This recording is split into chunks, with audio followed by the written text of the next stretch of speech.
ರಾಜ್ಯದಲ್ಲಿ ದೀರ್ಘಾವಧಿಗೆ ಸಿಎಂ ಆಗಿ ಕಾರ್ಯನಿರ್ವಹಣೆ ಮಾಡಿರುವಂಥ ಹೊಸ ದಾಖಲೆಯನ್ನು ಸಿಎಂ ಸಿದ್ದರಾಮಯ್ಯನವರು ಬರೆದಿರುವಂಥದ್ದು. ಮುಖ್ಯವಾಗಿ ಮಾಜಿ ಸಿಎಂ ದೇವರಾಜ್ ಅರಸು ಅವರ ದಾಖಲೆಯನ್ನು ಇವತ್ತು ಸಿದ್ದರಾಮಯ್ಯನವರು ಬ್ರೇಕ್ ಮಾಡಿದ್ದಾರೆ. ಆ ಹಿನ್ನೆಲೆಯಲ್ಲಿ ಇವತ್ತು ರಾಜ್ಯಾದ್ಯಂತ ಸಂಭ್ರಮಾಚರಣೆ ಕೂಡ ಮಾಡ್ತಾ ಇರುವಂಥದ್ದು.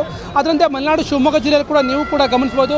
ಶಿವಮೊಗ್ಗದ ಅಶೋಕ ಸರ್ಕಲ್ನಲ್ಲಿ ಸಿದ್ದರಾಮಯ್ಯನವರ ಅಭಿಮಾನಿಗಳು ಏನು ಸಂಭ್ರಮಾಚರಣೆ ಕೂಡ ಮಾಡ್ತಾ ಇರುವಂಥದ್ದು. ಮುಖ್ಯವಾಗಿ ಸಿದ್ದರಾಮಯ್ಯನವರ ಒಂದು ಕರ್ನಾಟಕ ದೊರೆ ಸಿದ್ದರಾಮಯ್ಯ ಅಭಿಮಾನಿ ಬಳಗದಿಂದ ಶಿವಮೊಗ್ಗದ ಅಶೋಕ ಸರ್ಕಲ್ನಲ್ಲಿ ಸಂಭ್ರಮಾಚರಣೆಯನ್ನು ಮಾಡ್ತಾ ಇದ್ದಾರೆ. ಈಗಾಗಲೇ ಲಡ್ಡುವನ್ನು ಹಂಚಿ ಜೊತೆಗೆ ನಾಟಿ ಕೋಳಿ ಬಿರಿಯಾನಿಯನ್ನು ಹಂಚುವ ಮೂಲಕ ಸಿದ್ದರಾಮಯ್ಯನವರು ಇಲ್ಲಿ ಸುದೀರ್ಘವಾದ ದಾಖಲೆಯನ್ನು ಮಾಡಿದ್ದಾರೆ. 2792 ದಿನಗಳ ಕಾಲ ರಾಜ್ಯದ ಸಿಎಂ ಆಗಿ, ಅಂದರೆ ಸುದೀರ್ಘ ಅವಧಿಗೆ ಸಿಎಂ ಆಗಿ ಕಾರ್ಯನಿರ್ವಹಣೆ ಮಾಡಿದ ಹಿನ್ನೆಲೆಯಲ್ಲಿ ಇವತ್ತೊಂದು ಸಂಭ್ರಮಾಚರಣೆ ಮಾಡ್ತಾ ಇರುವಂಥ ಸಿದ್ದರಾಮಯ್ಯ ಅಭಿಮಾನಿ ಬಳಗದಿಂದ ಇವತ್ತು ಬಸ್ ಸ್ಟ್ಯಾಂಡ್ ಸರ್ಕಲ್ನಲ್ಲಿ ಲಡ್ಡುವನ್ನು ಹಂಚ್ತಾ ಇರುವಂಥದ್ದು, ಜೊತೆಗೆ ನಾಟಿ ಕೋಳಿ ಬಿರಿಯಾನಿಯನ್ನು ಹಂಚುವ ಮೂಲಕ ಒಂದು ಸಂಭ್ರಮಾಚರಣೆ ಮಾಡ್ತಾ ಇರುವಂಥದ್ದು. ಆ ಮೂಲಕ ಸಿದ್ದರಾಮಯ್ಯನವರು ಏನು ದೇವರಾಜ್ ಅರಸು ಅವರ ದಾಖಲೆಯನ್ನು ಮುರಿದಿದ್ದಾರೆ.